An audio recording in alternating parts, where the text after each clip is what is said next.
Hay batallas que no se pelean con espadas. Hay guerras que no se libran en un campo abierto, ni se anuncian con trompetas, ni hacen ruido por fuera, pero por dentro dejan el alma hecha pedazos. Son esas guerras silenciosas donde uno se acuesta de noche y aunque apaga la luz no logra apagar los recuerdos. Son esas madrugadas donde nadie te está hablando, pero sin embargo oyes voces. No voces del cielo, no voces de ángeles, sino voces del ayer. Voces que te recuerdan lo que hiciste, lo que perdiste, lo que arruinaste, lo que dijiste, lo que no dijiste, lo que debiste hacer y no hiciste. Y el pasado, cuando quiere acusarte, no viene con una simple sugerencia. Viene como fiscal, como juez y como verdugo. No te dice cometiste un error, te dice eres un error. No te dice caíste, te dice nunca te vas a levantar. No te dice pecaste, te dice Dios terminó contigo. Y yo vine a decirte hoy, con todo el peso del Evangelio sobre mis hombros, que esa no es la voz de tu Padre, esa no es la voz del que te formó, esa no es la voz del que te buscó cuando estabas lejos. La Escritura dice en Apocalipsis 12:10 que Satanás es el acusador de nuestros hermanos, el que acusa delante de Dios día y noche.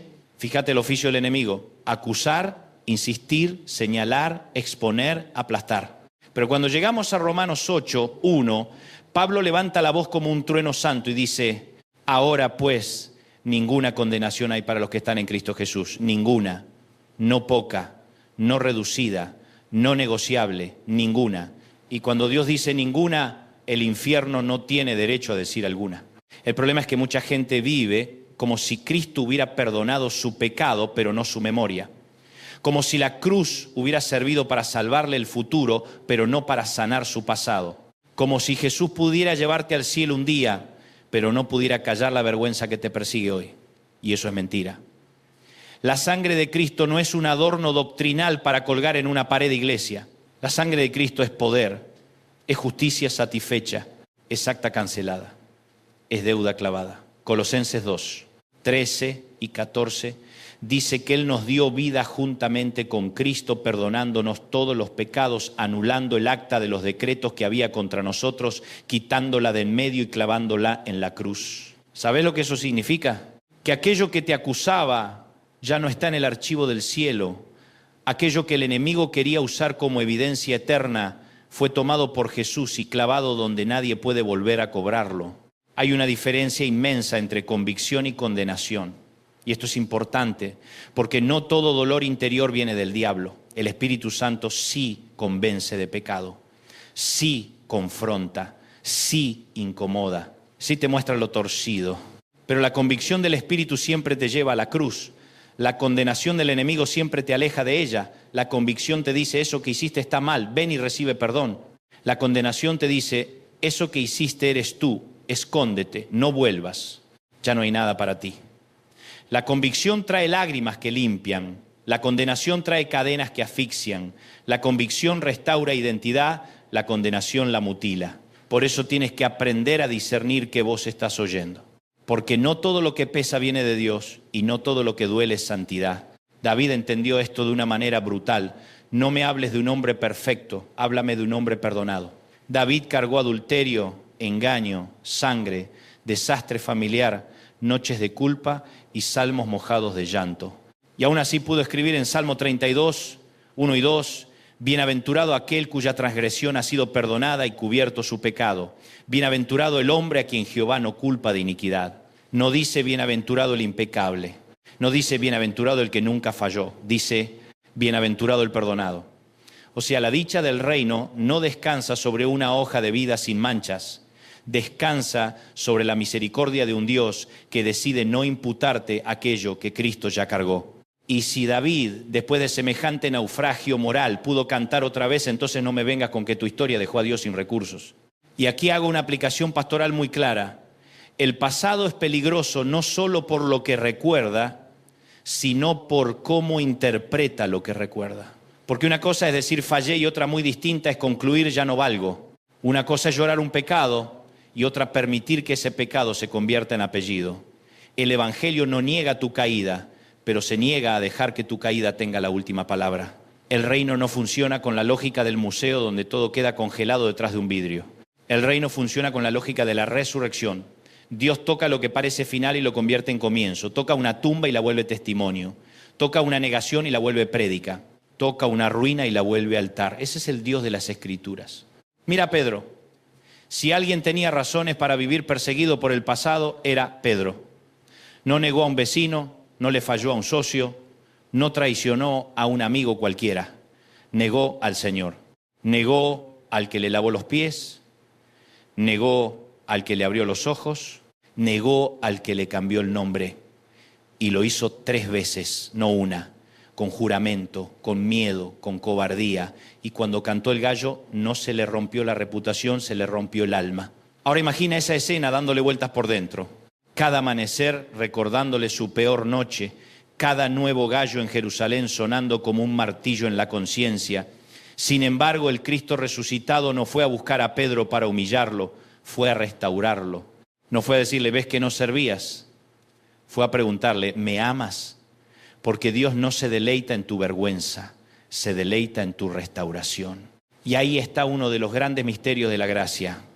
Dios no solo te perdona, también rehúsa definirte por tu momento más vergonzoso. Nosotros sí lo hacemos. Nosotros archivamos a la gente por su peor temporada. El divorciado, la que cayó, el que se arruinó, la que abortó, el que estuvo preso, la que volvió atrás, el adicto, el mentiroso. Nosotros ponemos etiquetas, pero el Señor trabaja con redención.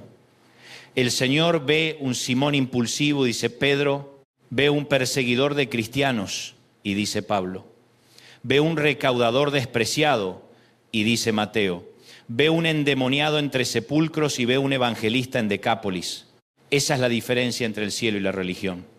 La religión fotografía tu miseria, Cristo revela tu destino. Y si todavía te cuesta creer que Dios puede tratar así a un culpable, entonces mira a la mujer sorprendida en adulterio en Juan 8. La arrastran, la exhiben, la convierten en espectáculo, la ponen en medio, la usan de caso, de ejemplo, de carnada teológica. Nadie la llama por su nombre, ya no es persona, es expediente. Y la escena parece escrita por el infierno, culpa real, vergüenza pública, hombres religiosos con piedras en las manos y una vida temblando en el centro. Pero entonces aparece Jesús. Y el que tenía derecho a condenarla elige no hacerlo. Ni yo te condeno, vete y no peques más. No le dice que el pecado no importa, no aplaude su desorden, pero tampoco le permite a su pasado quedarse con su identidad. Le da misericordia y le da dirección, le suelta el cuello y le endereza el camino. Eso es lo que el enemigo jamás entenderá, que la gracia no es permiso para seguir en lo mismo, sino poder para salir de allí. El perdón bíblico no es maquillaje religioso sobre un cadáver espiritual, es vida nueva. En el Nuevo Testamento una de las palabras usadas para perdón es áfesis, que comunica remisión, liberación, dejar ir, soltar una deuda. No es un simple te tolero, es un quedas libre. Libre de la deuda, libre del archivo, libre de la prisión, libre de la celda interna donde te habías acostumbrado a vivir. Y cuando Pablo dice en Romanos 8, que no hay condenación, la idea es la de una sentencia condenatoria.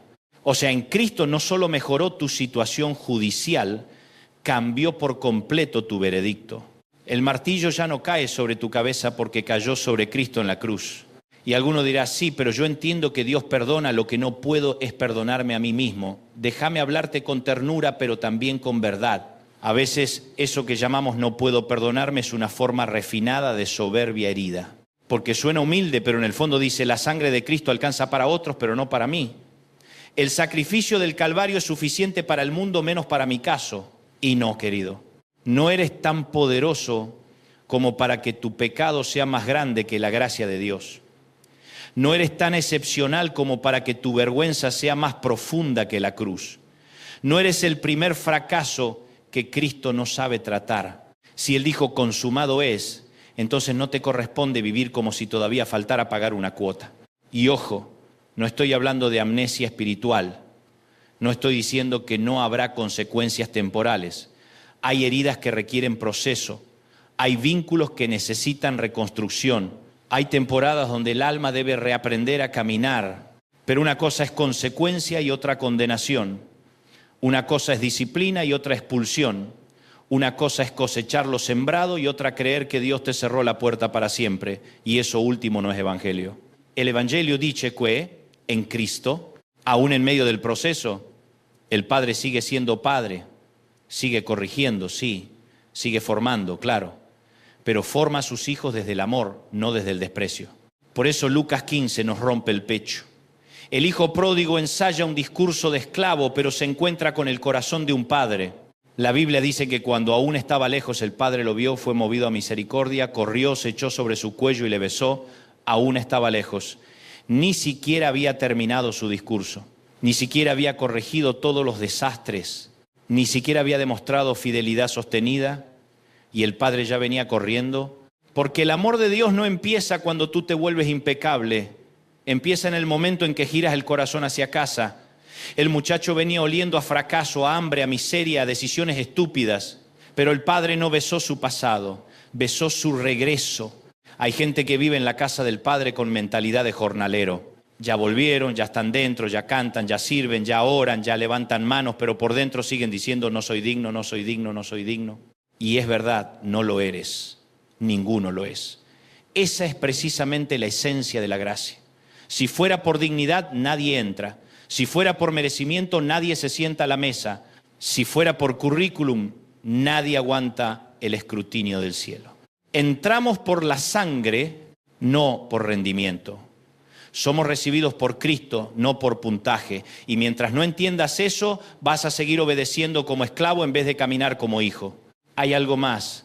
El pasado no solo acusa por lo que hiciste, también acusa por lo que te hicieron. Y esto toca otra fibra. Hay personas que no viven bajo la culpa del pecado cometido, sino bajo la vergüenza de la herida sufrida. Les hicieron daño, las usaron, las traicionaron, las abandonaron, las humillaron y desde entonces sienten que quedaron marcadas. Aquí también el Evangelio entra con poder. Hebreos 9:14 dice que la sangre de Cristo limpia nuestra conciencia de obras muertas. Conciencia. El Señor no vino solamente a arreglar tu expediente celestial, vino también a sanar el santuario interior donde el trauma y la culpa se mezclan y ya no sabes si estás llorando por lo que hiciste o por lo que te hicieron. Cristo entra hasta ahí, hasta lo más hondo, hasta el rincón que nunca verbalizaste, hasta esa habitación del alma donde sigues encerrado. Y en ese punto alguien necesita oír esto: tu herida no se convertirá en tu identidad final, tu trauma no es tu nombre, tu abuso no es tu destino, tu error no es tu apellido eterno. En Cristo, la historia más oscura no es eliminada como si nunca hubiera existido. Es redimida de tal manera que deja de gobernarte, y cuando Dios redime algo no lo hace superficialmente. No pone una cortina nueva sobre una casa en ruinas, va al fundamento, endereza la estructura, sanea lo oculto, saca lo podrido, vuelve a plantar, vuelve a soplar, vuelve a llamar vida donde lo único que había era eco. Miqueas 7, 18 y 19 dice que Dios perdona la maldad, se deleita en misericordia, sepulta nuestras iniquidades y echa al fondo del mar nuestros pecados. Salmo 103, 12 añade que cuanto está lejos el oriente del occidente, hizo alejar de nosotros nuestras rebeliones. E Isaías 43, 25 dice: Yo soy el que borro tus rebeliones por amor de mí mismo y no me acordaré de tus pecados. Qué frase tan gloriosa, no me acordaré, no significa que Dios sufra un olvido clínico. Significa que decide no traerlo a cuenta contra ti. Significa que no va a levantar aquello que ya juzgó en su Hijo. Significa que el cielo no reabre causas que la cruz ya cerró, pero el enemigo sí intenta reabrirlas. Y es terco. Va a aprovechar un aniversario, una canción, un olor, un comentario, una caída reciente, una noche baja, una decepción, y te va a susurrar: ves, no cambiaste nada, sigue siendo el mismo, todo fue emoción, todo fue teatro. Y ahí es donde tienes que responder con escritura, no con sensación. Porque si peleas contra la acusación solo con emociones, perderás cada vez que amanezca nublado. Tienes que aprender a decir: no niego mi pasado, pero niego tu derecho a usarlo contra mí. Cristo ya pagó, Cristo ya habló, Cristo ya intercede. Romanos 8, 33 y 34 dice: ¿quién acusará a los escogidos de Dios? Dios es el que justifica. ¿Quién es el que condenará? Cristo es el que murió, más aún el que también resucitó, el que además está a la diestra de Dios, el que también intercede por nosotros. ¿Te das cuenta de la escena? El acusador habla, pero el resucitado intercede. El enemigo levanta expedientes, pero el Hijo muestra cicatrices. El infierno presenta cargos, pero el cielo presenta sangre. Y cuando la sangre habla, toda otra voz debe callar. Por eso no puedes seguir viviendo como si estuvieras esperando sentencia. Ya hubo sentencia. Y cayó sobre Cristo. Y porque cayó sobre Cristo, tú no vives en sala de espera judicial, vives en casa del Padre. Ahora bien, la libertad que Dios te ofrece no es una teoría linda para poner en un cuadro. Es una decisión diaria de creerle más a la palabra que a tu memoria. Porque la memoria sin redención se convierte en tirana. Pero en manos del Espíritu, la memoria puede volverse testimonio, ya no para torturarte, sino para glorificar a Dios. Un día Pedro ya no oyó el gallo como condena, un día lo recordó como prueba de que el Señor lo había levantado de verdad. Un día Pablo dejó de ver su pasado de perseguidor como una lápida y comenzó a verlo como evidencia de que la gracia puede alcanzar hasta el peor. Un día el endemoniado gadareno dejó de vivir entre tumbas y se sentó vestido y en su juicio cabal. Y la gente que conocía su ayer tuvo que aceptar que Cristo escribe futuros que no caben en nuestros cálculos. Y yo siento decirte esto con claridad. Deja de llamar humildad a lo que en realidad es incredulidad. Deja de besar tus cadenas. Deja de adornar tu prisión interior. Deja de presentarte delante de Dios como si fueras deshecho cuando Él te llama hijo. Sí, reconoce tu necesidad, sí, mantén un corazón quebrantado, sí, camina en arrepentimiento, pero no te relaciones con Dios como si todavía estuvieras fuera del pacto. Si ya corriste a la cruz, si ya te rendiste a Cristo, si ya pusiste tu fe en Él, entonces debes aprender a vivir como perdonado. No con arrogancia, no con liviandad, no con permiso para pecar, sino con la santa dignidad de quien sabe que ha sido lavado. Y aquí hay otra verdad liberadora. A veces Dios no te quita de inmediato el recuerdo porque quiere enseñarte a mirar tu historia desde la cruz y no desde la herida. Quiere que un día puedas contar lo que te rompió sin volver a vivir esclavo de ello. Quiere que lo que antes te hundía, mañana le sirva de puente a alguien más. Porque ese es el misterio del consuelo divino. El Señor no solo te saca del hoyo, también usa tu cicatriz para traer esperanza a otros. La iglesia no necesita más gente que finja perfección. Necesita hombres y mujeres que sepan decir, yo también estuve quebrado, yo también fui acusado, yo también me escondí, pero la gracia me encontró. Entonces, ¿qué haces cuando el pasado vuelve a tocar la puerta? Primero, no negocies con la acusación. No te sientes a tomar café con la mentira. Segundo, corre a la palabra, no a tus impresiones. Tercero, vuelve a confesar lo que Dios ya dijo sobre ti. Soy perdonado, soy justificado, soy hijo, soy nueva criatura. Cuarto, arrepiéntete de inmediato cuando caigas, pero no te quedes tirado como si la caída anulara la adopción. Y quinto, alabá, sí, alabá. Porque la alabanza corta el monólogo del yo y vuelve a poner a Cristo en el centro. El acusador se fortalece cuando tú te miras demasiado, se debilita cuando vuelves a mirar al Cordero. Segunda de Corintios 5:17 dice que si alguno está en Cristo, nueva criatura es. Las cosas viejas pasaron, he aquí todas son hechas nuevas. Eso no significa que te convirtieron en una versión maquillada de tu antiguo yo. Significa que comenzó una nueva creación.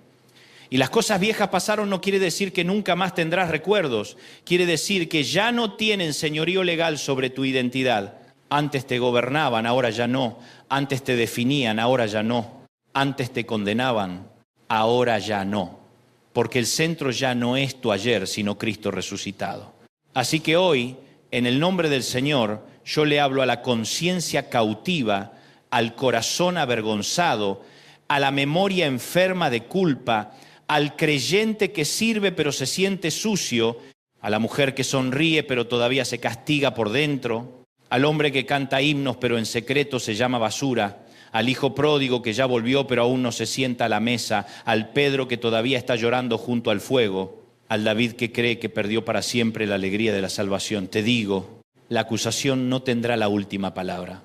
La última palabra la tiene la sangre. La última palabra la tiene el sepulcro vacío. La última palabra la tiene el Padre que corre. La última palabra la tiene Cristo intercediendo. La última palabra la tiene la gracia. Y antes de terminar, quiero dejarte una declaración de fe. No la repitas como fórmula mágica, dila con el alma. Mi pasado existió, pero no me posee. Mis errores fueron reales, pero Cristo es más real todavía. Mi vergüenza gritó, pero la cruz gritó más fuerte. El acusador habló, pero el Hijo de Dios habló mejor. Soy perdonado por gracia, no por mérito. Soy recibido por amor, no por rendimiento. Soy libre no porque nunca caí, sino porque Jesús me levantó. No viviré mirando hacia atrás como si allí estuviera mi destino. Mi destino está en las manos del Redentor. Padre amado, en el nombre de Jesús, oro por cada persona que escucha este mensaje. Rompe hoy la cadena de la condenación, silencia la voz del acusador, lava la conciencia con la sangre de Cristo, devuelve la paz al corazón cansado. Restituye la dignidad del hijo, la hija que volvió pero todavía no se anima a entrar del todo en tu abrazo. Sana recuerdos, redime historias y hazles entender que donde abundó el pecado, sobreabundó la gracia. Que salgan de aquí libres, firmes, perdonados y llenos del Espíritu Santo. En el nombre de Jesús, amén. Y si esta palabra habló a tu alma, compártela, suscríbete y hazla llegar a alguien que todavía vive preso de una voz que Cristo ya venció. Porque cuando la gracia se anuncia, la cárcel interior se abre y donde antes había acusación empieza a respirar la libertad.